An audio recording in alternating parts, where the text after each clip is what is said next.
साताऱ्यामधून। Satara drugs प्रकरणावरून अंधारेंनी एकनाथ शिंदे यांना घेरलेला आहे।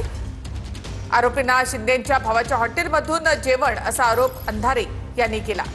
आरोपींना प्रकाश शिंदेंच्या रिसॉर्टमधून जेवण जात होतं असा आरोप सुषमा अंधारे यांनी केला आहे।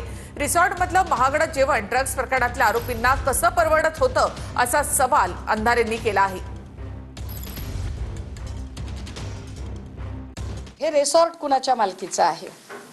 हे रिसॉर्ट साधारण प्रकाश शिंदे या व्यक्तीच्या मालकीचं आहे।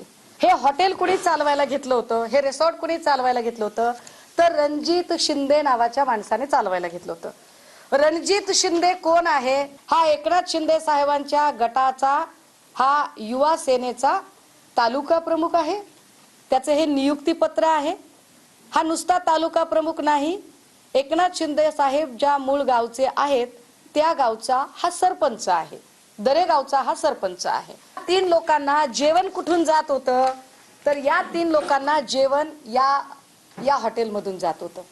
जे हॉटेल प्रकाश शिंदे यांचं, जे हॉटेल रणजित शिंदेने चालवायला घेतलं, जे हॉटेल रणजित शिंदे हा दरेगावचा सरपंच आणि युवा सेनेचा तालुका प्रमुख।